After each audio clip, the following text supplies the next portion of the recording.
Vamos a dejar esa materia, ingresamos a otra. Hay un proyecto de ley para que se puedan hacer las reformas electorales pertinentes. Viendo estas elecciones, creo que no sé si alcanzará el tiempo suficiente, las del 2016 y quizás ya las siguientes, las que se van a venir más adelante para el año 2018, cuando estemos nuevamente eligiendo nuevas autoridades municipales y regionales, con la finalidad de que no se repitan varios hechos como los que hemos observado en este último proceso. Presidentes regionales que están procesados, encarcelados, algunos han sido elegidos, una serie también de cuestionamientos a estos candidatos, sobre todo por su pasado, o de los cuales había dejado entrever que tuvieran algún tipo de financiamiento oscuro, entre otros actos de corrupción también cometidos y comprobados. Pero a pesar de eso, ustedes han visto cuáles han sido todos esos resultados. Pasa ese aspecto por una reforma electoral profunda. ¿Qué cosa es lo que se tiene que revisar? Vamos a hablar de ese tema con nuestro siguiente invitado, aquí en Radio Exitosa. Así es. Ya estamos en cabina precisamente con Jorge Rodríguez Vélez, magistrado del Jurado Nacional de Elecciones. ¿Qué tal, señor Rodríguez? Bienvenido a Radio Exitosa. Buenas tardes. Buenas tardes a ambos. Muchísimas gracias por la invitación. Bueno, agradecerle a usted en realidad y pedirle una primera impresión antes de profundizar en los detalles de esta reforma electoral que, dicho sea de paso, el jurado y otras instancias se están pues promoviendo. Sí, su impresión, ¿no? Tenemos a más de un presidente regional que no puede asumir su cargo. Hemos tenido, pues, como bien mencionaba Ángel Arévalo, bastantes conflictos al interior de las autoridades políticas. Claro, hay que decir en primer término que cada proceso electoral siempre deja una experiencia y deja obviamente un saldo que es necesario evaluar para los efectos de, en su caso, asumir las reformas legislativas que pudieran permitir que en un proceso posterior, obviamente, no se presenten hechos como los que usted está señalando, ¿no? Yo creo que el balance ha sido positivo en estas últimas elecciones regionales y municipales, pero evidentemente hay un clamor de la ciudadanía, ¿no?, en revertir situaciones como, por ejemplo, que algunos hayan candidateado estando detenidos, ¿no?, y hayan salido elegidos, y otros, habiendo salido elegidos, no puedan asumir sus cargos porque tienen pendiente en el Poder Judicial, ¿no es así?, una resolución que los declara que aún no han sido rehabilitados para el ejercicio de la función pública. Y otros casos que se han presentado en los últimos días, como ustedes sabrán, de presidente regional elegido, ¿no?, en funciones que acaba de ser condenado, ¿no?, que dependiendo de lo que determine en segunda instancia el Poder Judicial, pueda dejar de ejercer el cargo de presidente regional, ¿no? Ahora, hay dos temas, de repente uno más inmediato y uno más profundo. El profundo, la reforma que tendrá que ver el Congreso de la República. El inmediato, hay algunos que también pues han exigido alguna crítica o algún balance de lo que fueron las elecciones, en tanto, como bien usted ha dicho, algunos postularon sabiendo que tenían procesos, pero nunca fue o estuvo muy claro para la población. La población no sabía si votar, por ejemplo, por un otro candidato que tuviese una tacha, porque salieron muy tarde las resoluciones, o salieron muy tarde las aclaraciones con respecto a si estos candidatos podrían o no podrían seguir en contienda, por ejemplo. ¿A quién le compete esa responsabilidad? ¿Cómo solucionamos esos temas más prácticos, digamos? Claro, pero usted ha hecho mención a lo siguiente, ¿no? Muy tarde la población, entre comillas, ¿no?, tomó conocimiento de que uno u otro candidato tenía por ahí una sentencia, un proceso penal abierto. Pero hay que partir de lo siguiente. Mientras una persona no sea candidato, ¿no?, mientras no haya un recurso de tacha o algún otro recurso contra él o contra su agrupación, ni los jurados electorales especiales, ni el Jurado Nacional de Elecciones puede conocer su caso. No se trata de actuar de oficio. No, es que no hay cómo. Mientras no, digamos, sea una persona tachada, no va a conocer el Jurado Electoral Especial, ni tampoco va a conocer el Jurado Nacional de Elecciones en segunda instancia, ¿no? El tema pasa aquí también, o fundamentalmente, entiendo la preocupación, y es la preocupación de todos, por el control que deben hacer los partidos políticos, ¿no?, por la escogencia que deben hacer ellos con respecto a sus precandidatos y en su oportunidad a sus candidatos, ¿no?, a quienes están postulando para el cargo de alcalde, de regidores, etcétera. El escrutinio que deben hacer ellos al interior de su agrupación debe ser más férreo, más constante, milimétrico, ¿no?, que permita obviamente tener un control y no se vean estos casos que se han producido en estas últimas elecciones, por ejemplo, en que se advierte que más de uno de los candidatos, por ejemplo, habían sido condenados inclusive hasta por delitos de terrorismo, de narcotráfico. Claro, se pide, ¿no?, más seriedad políticos para que esos filtros sean mucho más exigentes. Claro, porque... Pero ¿quién se va a encargar justamente de garantizar que esos mecanismos cumplan las exigencias del caso cuando los partidos políticos tengan que aplicarlos? ¿El Jurado Nacional, la OMPE? ¿Quién exactamente? Lo que pasa es que esto conlleva a un conglomerado no solo de reformas, que obviamente ya el sistema electoral, dígase el Jurado Nacional de Elecciones, la OMPE y RENIEC han remitido al Congreso en el año 2013, ¿no? Tanto el proyecto de Código Penal, el Código Electoral, como el proyecto de Código Procesal Electoral, ¿no? Entonces, ahí hay una serie de mecanismos que van a permitir, por ejemplo, en el caso de los partidos, el control mayor, ¿no es así?, por el sistema electoral, digamos, en lo que es la democracia interna, ¿no? O sea, que sean los órganos del sistema electoral los que lleven a cabo y desarrollen las elecciones internas. Claro, que sea ya obligatorio y no como hasta ahora. Algunos quieren o se permite que lo hagan y otros hacen, no, la mayoría. La consulta a OMPE para que los instruya, los oriente cómo debe llevarse a cabo un proceso electoral, pero aquí la obligatoriedad que sean los organismos del sistema electoral que lleven a cabo, digamos, el proceso eleccionario interno. Esto va a fortalecer no solo la democracia interna, sino también va a fortalecer a los partidos. Implica también, por ejemplo, en la reforma, ¿no?, el control del gasto, ¿no?, del ingreso y egreso. La rendición de cuentas económicas, ¿no? Claro. Y respetar el portal ingresos, de transparencia, ¿no? Cómo llega ese dinero a la agrupación política, ¿no? ¿Quién dio, quién no dio, en qué se gastó? Ahora, para evitar el ingreso, obviamente, de dinero de dudosa procedencia, ¿no es así? Llámese de narcotráfico, de la minería informal, etcétera. Entonces, ahora, eso es parte también de la reforma de la ley de partidos, porque no hay forma de coaccionar, pues, a que las agrupaciones políticas paguen, digamos, o cumplan, pues, con las sanciones que se les ponga, porque o por no haber rendido cuentas, ¿no? Es decir, un partido político no dice, pues, de dónde salió el dinero, o sus cuentas no coinciden, en fin, pasa a ser sancionado por un tema económico y el partido nunca paga la deuda, o nunca paga la multa. Claro, el tema también está siempre en esa misma línea de control, ¿no es así? ¿Qué se busca en resumidas cuentas? Que se trate de candidatos idóneos los que postulen, para a su vez tener representantes idóneos, ¿no? Que no tengan procesos penales, que no hayan sido condenados por delitos de sicariato, narcotráfico, peculado, porque acontece que en la actualidad, ¿no?, una persona que ha sido condenado, digamos, por el delito de peculado en agravio de la municipalidad o de un gobierno regional, rehabilitado puede postular para el mismo cargo. ¿No es cierto? Yo creo que estamos todos de acuerdo en el sentido de que debiera o una prohibición temporal, o como es para el caso, por ejemplo, de la elección de los magistrados y de los notarios, una persona que ha recibido una condena por delito doloso no puede de por vida ser magistrado del Poder Judicial, ni tampoco, por ejemplo, para el caso de la ley de notariado, ser notario de ninguna circunscripción. Es un tema que debe ponerse en debate, discutirse y tomarse, obviamente, la decisión que corresponda, ¿no? Porque, claro, el ciudadano dice, oye, pero este señor, entre comillas, se levantó la municipalidad, el gobierno regional de Empezo, fue condenado, estuvo preso 10, 12 años, 15 años, salió, ahora postula y puede nuevamente acceder al cargo. O un condenado por terrorismo, por ejemplo, rehabilitado, puede postular.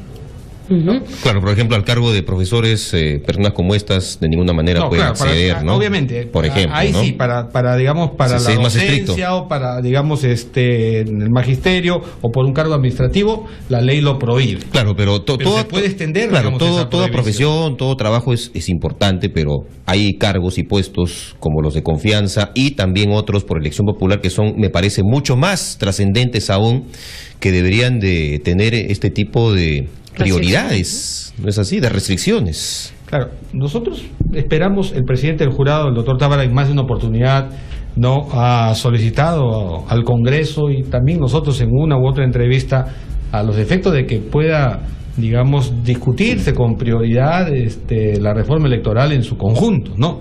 Advierto yo, y lo advertimos todos, que hasta ahora el Congreso no ha hecho nada, no avanza. No ha avanzado en estos temas, pero el presidente de la República tiene facultades, obviamente, para convocar una legislatura extraordinaria. Pero tampoco. Y ustedes lo han escuchado al presidente más de una oportunidad, que ha dicho, estos tipos o estos sinvergüenzas no pueden postular o no deben ocupar cargos públicos. Bueno, señor presidente, entonces usted tiene facultad ¿no?, consagrada en la Constitución como jefe de Estado, de convocar una legislatura extraordinaria en la cual se pueden abordar, obviamente, estos temas de reforma electoral. Que no se quede solamente en la crítica. Por eso, que si el Congreso no lo hace, el presidente de la República lo puede hacer.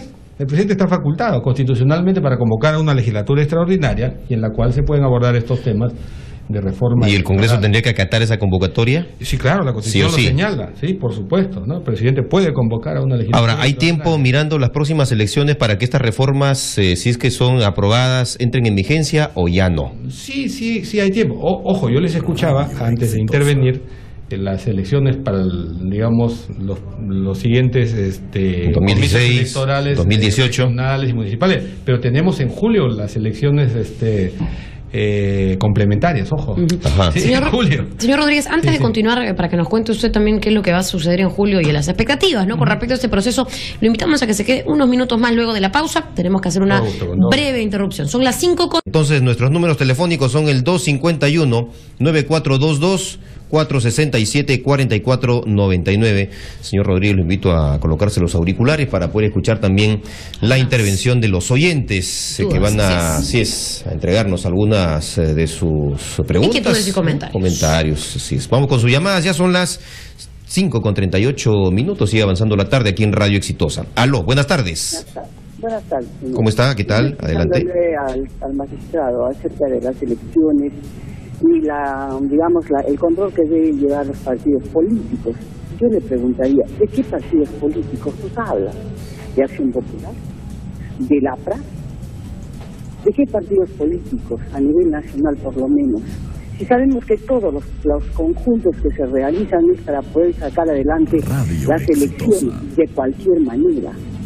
No podemos confiar solamente en la actividad del jefe de Estado, porque tiene tantas otras cosas que atender.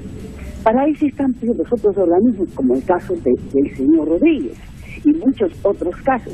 Si presentaron una iniciativa electoral, pues tienen que hacerle seguimiento. La cuestión no termina en presentar y se acabó.